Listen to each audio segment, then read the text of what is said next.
உயிர்த்தெழுந்து நம்மோடு கூட வாழ்ந்து கொண்டிருக்கிற நல்ல ஆயனாகிய இயேசுவின் திருப்பெயரிலே இந்த காலை நேர தொழுகையை நம்ம ஆரம்பிக்கலாம். நமது ஆரம்பம் பிதா குமாரன் பரிசுத்த ஆவியின் நாமத்தில் உள்ளது.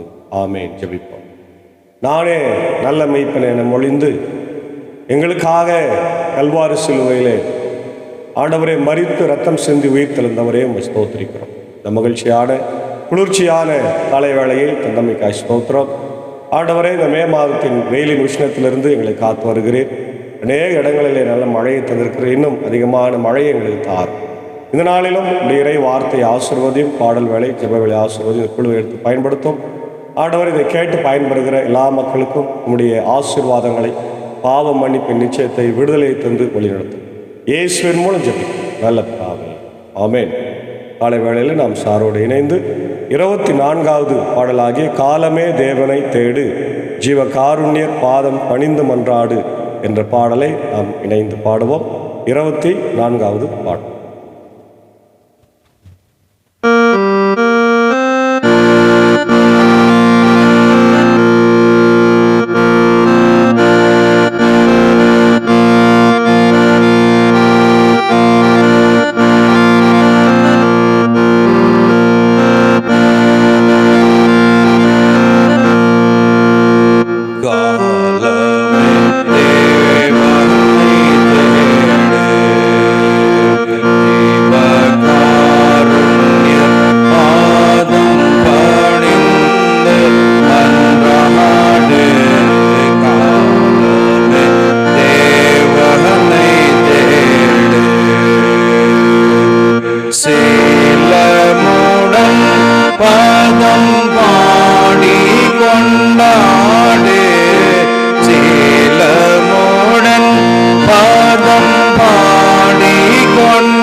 நல்ல ஆயனாகிய ஆண்டவராகிய இயேசு கிறிஸ்துக்குள் மிகவும் அதிகமாக நேசிக்கப்படுகின்றவர்களே, இந்த காலை நேரத்தில் உங்களை அன்போடு நான் இந்த ஊழியத்தின் சார்பாக எல்லாரும் நாங்கள் வாழ்த்தி வரவேற்றுக் கொள்கிறோம். இந்த காலை நேரத்திலும் நாம் தியானிக்கும்படியாக தெரிந்து கொண்ட கடவுளுடைய வார்த்தை அது எசேக்கியேலின் தீர்க்க தரிசன புஸ்தகம் 34ஆம் அதிகாரம் 11 முதல் சில வசனங்களை நாம் பார்ப்போம். எசேக்கியேல் என்ற புத்தகத்தினுடைய பின்னணியை நாம் பார்க்கும்போது, எசேக்கியேல் என்னும் பெயருக்கு ஆண்டவர் ஆற்றல் அளிப்பவர், ஆண்டவர் ஆற்றல் அளிப்பவர் என்று பொருள். எருசலேமின் வீழ்ச்சிக்கு முன்பும் பாபிலோனிய சிறையிருப்பின் போதும் இறைவாக்கினர் எசேக்கியேல் வாழ்ந்தார் என்று நாம் பார்க்கின்றோம். பாபிலோனுக்கு நாடு கடத்தப்பட்டோருக்கு மட்டுமின்றி எருசலேமில் எஞ்சி இருந்தோருக்கும் அவர் இறைவாக்கு உரைத்தார். எசேக்கியேல் ஆழ்ந்த இறை பற்றும் கற்பனை வளமும் கொண்டிருந்தார். எழுச்சிமிகு தம் எண்ணங்கள் பலவற்றை காட்சிகளின் வடிவில் எடுத்துரைத்தார். இவர் தம் அறிக்கைகள் பலவற்றை அடையாள செயல்கள் வெளியாய் விளக்கினார். ஒவ்வொருவரும் தம் தீவினைகளுக்கு பொறுப்பு ஏற்க வேண்டும் என்றும், அவர் தம் நெஞ்சமும் எண்ணமும் உள்ளார்ந்த புது பொலிவு பெற வேண்டும் என்றும் எசேக்கியேல் வலியுறுத்தினார். நாடும் புது பொலிவு பெற்று வாழ்ந்திட வேண்டும் என அறைகூவல் விடுத்தார். இவர் குருவாகவும் இறைவாக்கினராகவும் இருந்தமையால் கோவிலை குறித்தும் உள்ள தூய்மையை குறித்தும் மிகுந்த அக்கறை எடுத்துக்கொண்டவராக இருக்கிறார். இவருடைய காலத்தை நாம் பார்க்கும்போது 593 571 பிசி வரையில் இந்த புத்தகம் எழுதப்பட்டதாகவும், பாபிலோன் சிறையிருப்பில் இருக்கும்போதும் அதே நேரத்தில் பாபிலோன் சிறையிருப்புக்கு வெளியேவும் அவர் போய் தீர்க்க தரிசனம் உரைத்தார் என்று நாம் பார்க்கிறோம். அதாவது 586 அவர் நாடு கடத்தப்பட்டு எசேக்கியேல் பாபிலோனுக்கு கொண்டு போகப்படுகிறார். அங்கே ஆண்டவருடைய மக்களுக்கு அவர் இறைவார்த்தை உரைக்கிறார். என்ன இறைவார்த்தைனா, கடவுள் உங்களுக்கு விடுதலை தருவார், சமாதானம் தருவார். அதே நேரத்தில் பாவத்தை கண்டு ஆண்டவர் அமைதியாக இருக்க மாட்டார், நியாய தீர்ப்பையும் தருவார் என்பதையும் இங்கே மிக தெளிவாக எசேக்கியேல் எடுத்துரைக்கிறது நம்ம பார்க்கிறோம். இவருக்கு அழைப்பு 593ஆம் ஆண்டில் முக்கியமாக நாடு கடத்தப்பட்ட பிறகு வந்ததாய் நாம் பார்க்கிறோம். முக்கியமாக இவர் எதை குறித்து பேசுகிறார் என்றால், எருசலேமுடைய நியாய தீர்ப்பு, மற்ற நாடுகளுடைய நியாய தீர்ப்பு, எருசலேமுடைய வீழ்ச்சியை குறித்து பேசுகிறார். அதே நேரத்தில் இஸ்ரேலுடைய மீட்பை குறித்து பேசுகிறார். அதே நேரத்தில் ஆலயத்தை குறித்த ஒரு பெரிய வைராக்கியம் இவருக்கு இருக்கிறது. அதனால்தான் விஷன் ஆஃப் த டெம்பிள் என்று நம்ம பார்க்கின்றோம். விஷன் ஆஃப் த டெம்பிள் என்று நாம் பார்க்கும்போது, temple and renewed covenant between God and Israel, இஸ்ரேலுக்கும் மக்களுக்கும் இடையே மிகப்பெரிய ஒரு உறவை அவர் ஏற்படுத்துகின்றதை நம்ம பார்க்கின்றோம். இதில் முக்கியமான தீம்ஸ் என்ன அப்படின்னா, ஐடலேட்ரி அண்ட் கவர்னன்ட் வயலேஷன். சிலை வழிபாடுகளை அவங்க செய்தாங்க, அது கடவுளுக்கு விரோதமானது நமக்கு தெரியும்.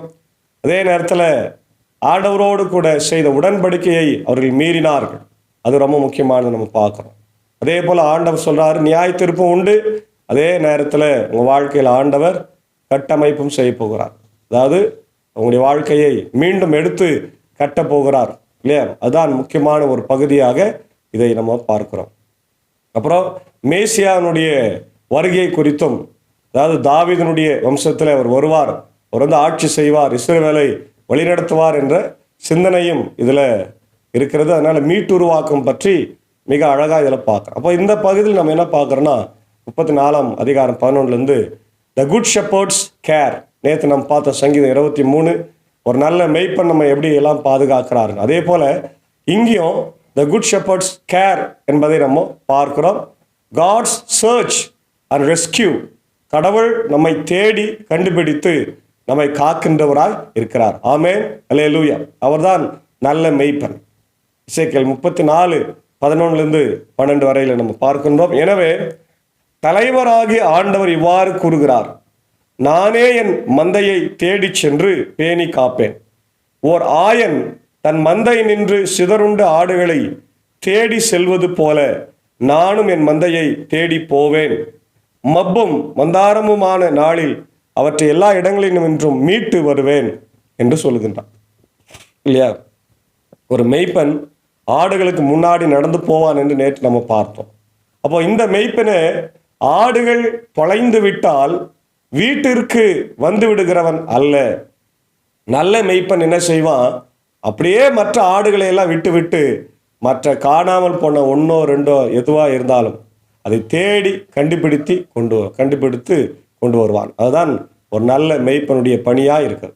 அன்பான தேவனுடைய பிள்ளைகளே, நாம் கூட இந்த உலகத்தில் காணாமல் போயிருந்தோம், பாவத்துக்கு செத்து போயிருந்தோம். ஆனால் இயேசு ஆண்டவர் நம்மை தேடி வந்து கண்டுபிடித்து நம்முடைய பாவங்களை, அக்கிரமங்களை, அவருடைய பாடு, மரணம், உயிர்த்தெழுதல் வழியாக நம்மை அவர் சுத்தம் செய்து நமக்கு புது வாழ்வு தந்து இன்றைக்கு அவருடைய பிள்ளையாய் மாற்றியிருக்கிறார். ஹல்லேலூயா. ஆம் தேவனுடைய பிள்ளைகளை, நம்மளை தேடி வந்திருக்கிறார். இன்றைக்கு நம்மளை தேடி வார்த்தையின் வழியாகவும், திருச்சபையில் வசனத்தின் வழியாகவும், சாக்கிரமத்தின் வழியாகவும் நம்மளை தேடிக்கொண்டே இருக்கிறார். நீ நடைபெறுகிற ஆலயங்களில் நடைபெறுகின்ற ஆராதனைகள், நற்செய்தி கூட்டங்களிலோ, ஆம்பர் பெதஸ்தா ஜபக்குழு இன்னைக்கு 40வது பேரின்ப பெருவிழாவை நடத்தி கொண்டிருக்கிறாங்க. நல்ல ஊழியக்காரர்களை அழைத்து அநேக மக்களுக்கு தேவ செய்தி கொடு. இதெல்லாம் எதுக்காகனா, மக்களை மீண்டும் ஆண்டவரிடத்தில் கொண்டு வந்து சேர்ப்பதற்காக. இந்த வார்த்தையின் வழியாக நாம் மனம் திரும்பி புது வாழ்வு பெற வேண்டும். சகேயு மனம் திரும்பியது போல, கெட்டகுமாரன் மனம் திரும்பியதை போல, பாவியான ஸ்திரீ மனம் திரும்பியது போல நாமும் ஆண்டவரிடத்தில் திரும்பி வந்து புது வாழ்வு பெற்றுக்கொள்ள அழைக்கப்படுகின்றோம். அப்போ முதல் 2 வசனத்தில் பார்க்கிறோம், ஆண்டவர் நம்மை தேடுகின்றவராய் இருக்கின்றார். அடுத்தது பார்க்கிறோம் 34, 13 16 பார்க்கிறோம், காட்ஸ் கேர் அண்ட் ப்ரொவிஷன். ஏற்கனவே நம்ம நேற்று தினத்தில் கூட பார்த்தோம், ஆண்டவர் நம்மளை அமர்ந்த தண்ணீர் அண்டிலே கொண்டு போகிறார், புல்லுள்ள இடங்களில் மேய்க்கின்றார். அதே போல இந்த இடத்துல நம்ம பார்க்குறோம், God's care for his sheep, provision and protection. இல்லையா? அது ரொம்ப முக்கியமானது. இன்றைக்கி ஒரு தேசத்தினுடைய தலைவன், ஒரு தேசத்தினுடைய முதலமைச்சர் அல்லது ஒரு தேசத்தினுடைய பிரதமர் எல்லாம் நாட்டினுடைய பாதுகாப்பை உறுதி செய்ய வேண்டும், மக்களுடைய பாதுகாப்பை உறுதி செய்ய வேண்டும். இன்றைக்கி நம்ம பார்க்குறோம், பகல்காம் என்ற இடத்துல தீவிரவாதிகள் தாக்கினார்கள். அவர் எந்த நாட்டை சேர்ந்தவர்கள் என்பது நமக்கு தெரியாது, அது அவசியமும் இல்லை. ஆனால் அது நடந்திருக்க கூடாது. ஏனென்றால் இந்தியாவை 24 மணி நேரமும் இராணுவத்தினர் பாதுகாத்து கொண்டிருக்கிறார்கள். அப்போ எந்த இடத்துல அங்கே அவங்க மிஸ் பண்ணியிருக்கிறாங்க அப்படின்றத நம்ம பார்க்கணும். ஒரு நல்ல நாட்டினுடைய இராணுவம் நம்ம தேசத்தை பாதுகாக்கும். ஆகவே அதெல்லாம் இன்னைக்கு ஒரு பெரிய பிளாக் மார்க்காக தான் நம்ம பார்க்கணும். அதுபோல் இங்கே ஆண்டவர் நம்மளை என்ன பண்ணுறாரா, பாதுகாக்கிறார். அல்லேலூயா. நல்ல மெய்ப்பன் ஆடுகளை தேடி சென்றார், பாதுகாக்கிறார். 3வது தான் பார்க்குறோம், மக்கள் இனங்களை நின்று அவற்றை வெளிக்கொணர்ந்து நாடுகளை நின்று கூட்டி சேர்த்து அவற்றின் சொந்த நாட்டிற்கு அழைத்து வருவேன். அவற்றை இஸ்ரேலின் மலைகளிலும் ஓடை ஓரங்களிலும் நாட்டின் எல்லா குடியிருப்புகளிலும் மேய்ப்பேன். நல்ல மேய்ச்சலை ஆண்டவர் கொடுக்குறார். இந்த ப்ரொவிஷன் அப்படின்னா நம்முடைய வீட்டுக்கு தேவையான மளிகை சாமான், அதான் ப்ரொவிஷன் என்று சொல்வார்கள். அதுபோல் ஆண்டவர் நமக்கு தேவையான உணவையும் தண்ணீரையும் கொடுக்கிறார், பாதுகாப்பையும் தராரு. மட்டுமல்ல, உணவையும் நமக்கு தருகிறார், இருப்பிடத்தையும் தருகிறார் என்பதை நம்ம பார்க்க முடிகிறது. 17 22 வசனங்கள், ஜட்ஜ்மெண்ட் அண்ட் பேட் ஷெப்பர்ட்ஸ். இன்னைக்கு நமக்கு நல்ல தலைவர்களை வைத்திருக்கிறார். ஆனால் அவர்களே என்ன ஆகிறாங்க, எலெக்ஷன் வரைக்கும் நல்ல தலைவர்களாக தான் இருக்கிறாங்க. உங்களுக்கு நான் நல்ல செய்கிறேன், நன்மை செய்கிறேன், ஏழைகளுக்கு உதவுகிறேன் அப்படி இப்படின்னு சொல்லிட்டு பதவிக்கு வந்த பிறகு அவர்கள் மக்களை மறந்து விடுகிறார்கள். தொகுதிக்கே போகாத எம்எல்ஏ எம்பிகளாக இருக்கிறது நம்ம பார்க்கின்றோம். இதுதான் ஆளும் மக்கள் அப்படி தான் இருக்கிறாங்க. யாரையும் நம்ம அதில் ஒன்றும் பெரிய மெச்சிக்க வேண்டிய அவசியமே இல்லை. எந்த கட்சி வந்தாலும் இப்படி தான் இருக்கிறது. அதனால ஆண்டவர் சொல்றார், அவங்களெல்லாம் நான் நியாயம் இருப்பேன், அவங்கள அந்த பதவியில இருந்து தூக்கிடுவேன் அப்படின்றார். பாருங்க, நல்ல மேய்ச்சல் நிலத்தில் அவற்றை மேய்ப்பேன். இஸ்ரேலின் மலை உச்சிகளில் அவற்றின் மேய்ச்சல் நிலம் இருக்கும். அங்கே வளமான மேய்ச்சல் நிலத்தில் அவர்கள் இளைப்பாறும். இஸ்ரேலின் மலைகளின் மேல் செழிப்பான மேய்ச்சல் நிலத்தில் அவை மேயும். நானே என் மந்தையை மேய்த்து இளைப்பாற செய்வேன் என்கின்றார் தலைவராகிய ஆண்டவர். காணாமல் போனதை தேடுவேன், அலைந்து திரிவதை திரும்ப கொண்டு வருவேன், காயப்பட்டதற்கு கட்டு போடுவேன், நலிந்தவற்றை திடப்படுத்துவேன், ஆனால் கொழுத்தத்தையும் வலிமை உள்ளதையும் அழிப்பேன், இவ்வாறு நீதியுடன் அவற்றை மேய்ப்பேன். பார்த்தீங்களா, ஆண்டவர் எப்படி மேய்க்கிறாரா, நீதியுடன் மேய்ப்பார். ரொம்ப அழகாக சொல்றாரு இல்லையா? இப்போ காணாமல் போனதெல்லாம் தேடி கொண்டு வருகிறாரு, நல்ல மேய்ச்சலை கொடுக்கிறாரு, மீண்டும் அவங்களுக்கு புது வாழ்வு கொடுத்து நீதி உள்ள ஒரு வாழ்வை தருகின்றவராய் இருக்கின்றார். அதான் நம்ம இந்த பகுதியில் பார்க்க முடிகின்றது. உன்னை பொறுத்தவரை என் மந்தையே, நான் ஆட்டுக்கும் இடையேயும் ஆட்டு கிடாய்களுக்கும் வெள்ளாட்டு கிடாய்களுக்கும் இடையேயும் நீதி வழங்குவேன். நீங்கள் நல்ல மேய்ச்சல் நிலத்தில் மேய்வது போதென்றோ, எஞ்சிய மேய்ச்சல் நிலங்களை காலால் மிதிக்கிறீர்கள். நல்ல நீரை குடித்துவிட்டு எஞ்சிய நீரை காலால் கலக்குகிறீர்களே. உங்கள் கால்களால் மிதிக்கப்பட்டதையும் என் மந்தை உண்ண வேண்டுமா? உங்கள் கால்களால் கலக்கப்பட்டதை என் மந்தை குடிக்க வேண்டுமா? எனவே தலைவராகிய ஆண்டவர் அவர்கள் இவ்வாறு கூறுகிறார், நானே கொழுத்த ஆட்டுக்கும் நலிந்த ஆட்டுக்கும் இடையே நீதி வழங்குவேன். நலிந்த ஆடுகளை விழாவினாலும் முன்னந்தொடையினாலும் இடித்து தள்ளி உங்கள் கொம்புகளால் முட்டி அவற்றை வெளியே விரட்டி அடிக்கிறீர்களே.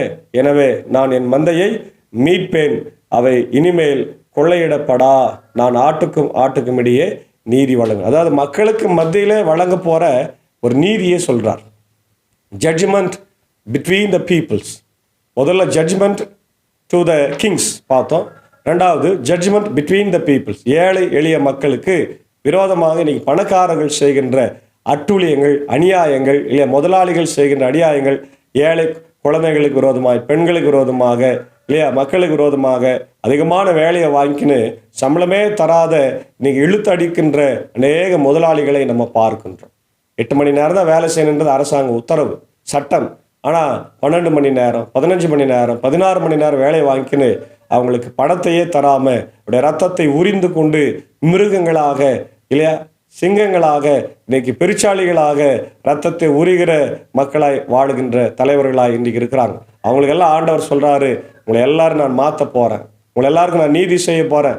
அதே போல ஏழைகளுக்கும் பணக்காரர்களுக்கு இடையே இருக்கின்ற பெரிய பிளவு பிரச்சனை, அதையும் ஆண்டவர் மாற்ற போறேன்னு சொல்றார். Condemnation of bad shepherds, accountability, இல்லையா, ஆஃப் லீடர்ஷிப், அது ரெண்டுத்தையும் சொல்றார். அடுத்தது 23, 24 பார்க்கறது குட் ஷெப்பர்ட். ஒரு நல்ல மேய்ப்பன் எப்படி இருக்கிறார் அப்படின்றத சொல்றார் பாருங்க. ஆண்டவராகிய நான் அவர்கள் கடவுளாய் இருப்பேன், என் ஊழியன் தாவீது அவர்கள் நடுவே தலைவனாயிருப்பான். ஆண்டவராகிய நானே இதை உரைத்தேன். அப்போ நல்ல ஒரு மேய்ப்பன் என்றால் நான் தாவீதை ஏற்படுத்துவேன் என்று சொல்றார். சமாதானமான உடன்படிக்கை அவர்களோடு செய்து கொள்வேன், காட்டு விலங்குகளை நாட்டினின்று வெளியேற்றுவேன். எனவே என் மந்தையை திறந்த வெளியிலே பாதுகாப்பாய் வாழ்ந்து காடுகளில் உறங்கும் அவர்களுக்கு குன்றினை சுற்றிய இடங்களை ஆசியாய் கொடுப்பேன். ஏற்ற காலத்தில் மழையை வரச் செய்வேன், அவர்கள் ஆசியாக இருப்பார்கள். அல்லேலூயா. அன்பான தேவனுடைய பிள்ளைகளை ரொம்ப அழகா சொல்றார் பாரு. குட் ஷெப்பர்டுடைய வேலை என்ன? David as a shepherd. இயேசு கிறிஸ்துவுக்கு முன்னோடியா இருந்தவர் தாவீது. தாவீதின் வம்சத்தில் வந்தவர் தான் இயேசு. தாவீது தன்னுடைய தேசத்தை மிக சிறப்பாக ஆட்சி செய்கிறார். அவருடைய நாட்களில் நீங்க பார்த்தீங்கன்னா 40 வருஷம் அவர் ஆட்சி செய்தாரு. எந்த நேரத்திலும் தேசத்திற்கு அச்சுறுத்தலை அவர் கொண்டு வரவே இல்லை. போற இடத்துல எல்லாம் வெற்றி பெற்றாரு. தேசத்தை வளமாக்கினாரு, பசுமையாக்கினாரு, புதிய சட்டங்களை கொண்டு வந்தாரு, மக்களுக்கு பாதுகாப்பை கொடுத்தாரு, நல்ல உணவை கொடுத்தாரு, ஆலயத்தை கட்டுவதற்கு திட்டத்தை போட்டாரு, மக்கள் சமாதானமாய் வாழ்ந்தார்கள். அல்லேலூயா. அதுதான் இயேசு ஆண்டவருக்கு முன்னோடியாய் தாவீது இருந்திருக்கிறார். பின்னாடி இயேசாமி நமக்கு அது நல்ல ஆயனாக நமக்காக ஜீவனை கொடுத்தார். கல்வாரி சிலுவையில நமக்காக ஜீவனை கொடுத்து நம்மை மீட்டு கொண்ட ஆண்டவர் என்பதை நம்ம பார்க்கிறோம். கடைசியா பார்க்கின்றோம் பீஸ் அண்ட் ப்ராஸ்பரிட்டி. ஆண்டவர் நமக்கு தருகிற சமாதானத்தையும் வளமான வாழ்வையும் நம்ம பார்க்க முடிகிறது. மாணவர்களே, அதுதான் நம்ம நேற்று தினத்துல கூட சங்கீதம் 23 கடவுளுடைய அந்த கேரை பார்த்தோம், லீடர்ஷிப்பை பார்த்தோம். யோவான் 10:11 பார்க்குறோம், 1 பேதுரு 5:4 நம்ம பார்க்குறோம், இல்லையா, நமக்கான பிரதான ஆசாரி நம்மளை வழி நடத்துவார் என்று. அதே நேரத்தில் கெட்ட தலைவர்களை ஆண்டவர் நீதி தீர்ப்பார் என்பதை மத்தேயு 23:1-36 பரிசேயருக்கு சதுசேயருக்கு விரோதமாக ஆண்டவர் பேசுறத பார்க்குறோம். 1 தீமோத்தேயு 3:1-7 பார்க்குறோம், சர்ச் லீடர்ஸ் எப்படி இருக்கணுன்றத. யாக்கோபு 3:1 பார்க்குறோம், குட் ஷெப்பர்ட் நல்ல மேய்ப்பன் எப்படி இருக்கிறார். சங்கீதம் 78:70-72, யோவான் 10:1-18, எபிரேயர் 13:20 பார்க்குறோம். நமக்கு சமாதானத்தை உண்டு பண்ணுகின்ற ஒரு ஆண்டவராய் அவர் இருக்கிறார். ஏசாயா 54:10, மீகா 4:3, அதே போல யோவான் 14:27 புது வாழ்வு நமக்கு தருகிறாரு. எரேமியா 31:10-14, இசைக்கேல் 37:21-28, வெளிப்படுத்தின விசேஷம் 7:16-17 ஆகிய வசனங்களில் நீங்கள் படித்து பார்த்தீர்கள்னா ஆண்டவர் கொடுக்கிற ஆசிகள் நமக்கு தொடர்ந்து இருக்கிறது. ஆகவே நல்ல ஆயன் நமக்காக ஜீவனை கொடுக்கிற ஆயனாக இருக்கிறார். ஹல்லேலூயா.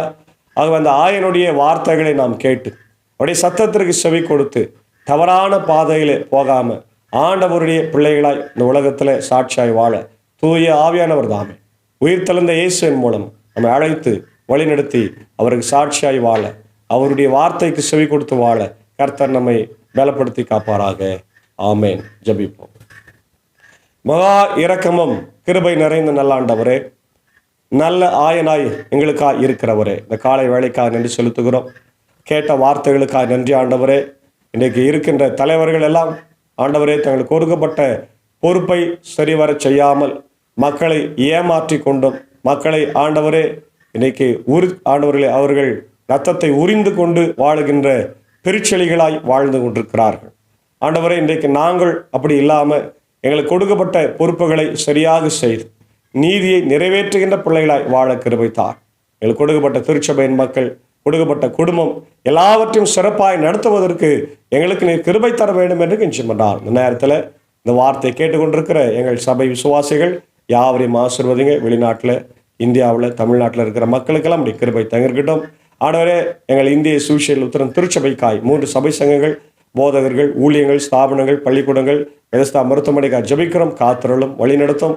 ஆண்டவர் இந்த ஊழியத்தில் எங்களோடு இருக்கிற அன்பர் சாருக்காக, ஏஞ்சாக்காவுக்காக, அன்பான பிள்ளைகள் மார்த்தாள் மரியாளுக்காகவும், இப்படி சாக்கோ சாருக்காக, டீச்சருக்காக, ஆண்டவர் அடியனுக்காய், குடும்பத்திற்காக ஜெபிக்கிறோம். எல்லாரையும் ஆசீர்வதிங்க.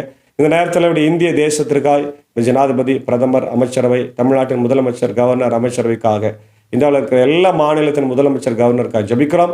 சமாதானத்தோடு ஆட்சி செய்ய கிருபை தார். உலக நாடுகளில், சூடானில் ஏற்பட்டிருக்கிற ஆண்டவர் உள்நாட்டு கலவரங்கள் மாறட்டும்.